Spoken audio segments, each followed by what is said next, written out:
اس وقت فلسطین اپنی مظلومیت کے آخری دور سے گزر رہا ہے۔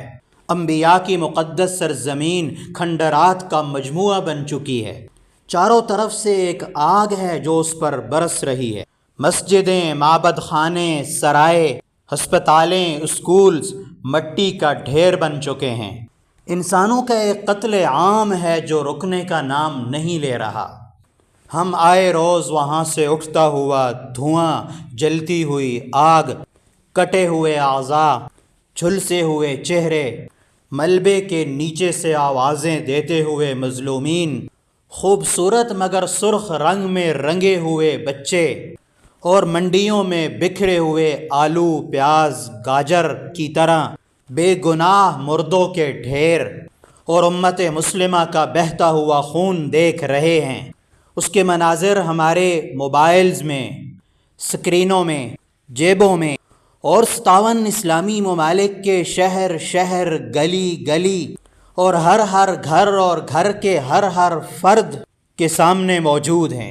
ہم انہیں دیکھنے کی ہمت بھی نہیں کر سکتے، سکرول ڈاؤن کر کے آگے کو بڑھ جاتے ہیں۔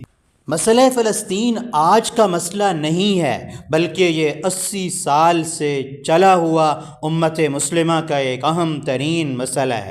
آپ ہماری بدقسمتی دیکھیں کہ ہم اس کا کوئی حل نہیں نکال سکے۔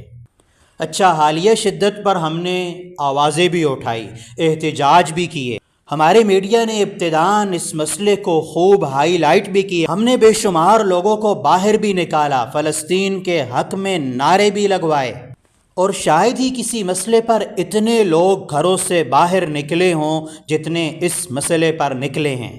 ہم نے اسرائیلی پروڈکٹ کے بائیکاٹ کا اعلان بھی کیا اور کیا بھی۔ ہم نے اپنی مسجدوں میں، ممبروں پر فلسطین کے حق میں خوب بیانات بھی کیے، قنوت نازلہ بھی پڑھی، رو رو کر دعائیں بھی کی، مگر کوئی حل نہیں نکلا، اور پھر یہ معاملہ سرد خانے میں۔ اور آخر میں ہم نے فلسطینیوں کو یہ پیغام بھی دے دیا، اذهب انت وربک فقاتلا انا ہاہنا قاعدون، جاؤ فلسطینیوں، تم اور تمہارا رب لڑتے رہو، ہم تو کچھ نہیں کر سکتے۔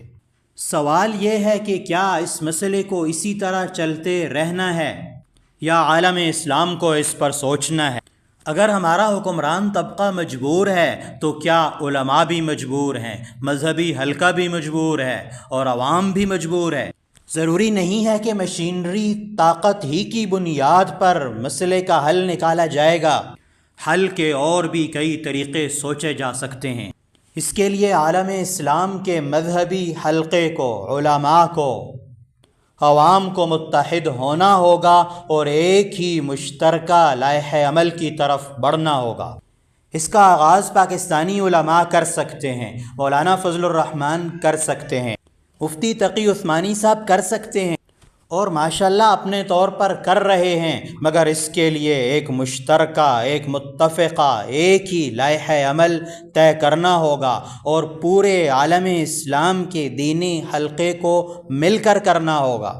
اگر پورا عالم اسلام ایک شخصیت کو یا ایک کمیٹی کو اپنا سربراہ تسلیم کر لے، اس کے ہاتھ پر ایک علامتی بیعت بھی کر لے، اور تمام مسلمان یہ طے کر لیں کہ ان شخصیات کا فیصلہ ہمارے لیے حرف آخر ہوگا، اور پھر یہ شخصیات دنیا کی طاقتوں کے پاس جائیں، ان سے ملیں، ان سے بات کریں، اور انہیں بتائیں کہ ہم اس وقت 1 ارب انسانوں کے، 2 ارب انسانوں کے نمائندہ بن کر آپ کے پاس آئے ہیں، اور انہیں بتائیں کہ ہمیں اس مسئلے کا حل چاہیے، اور وہ بھی دنوں میں نہیں بلکہ گھنٹوں میں چاہیے۔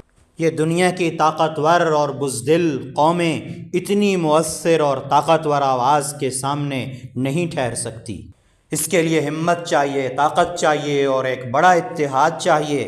اس وقت مسلمانوں کی بڑی شخصیات اور قابل اعتماد شخصیات میں جو آگے بڑھے گا اور یہ کام کرے گا، وہ اس دور کا صلاح الدین ایوبی ہوگا اور امت مسلمہ کا سب سے بڑا محسن ہوگا۔ تاریخ اسے ہمیشہ کے لیے یاد رکھے گی۔ زور بازو آزما شکوہ نہ کر صیاد سے، آج تک کوئی قفس ٹوٹا نہیں فریاد سے۔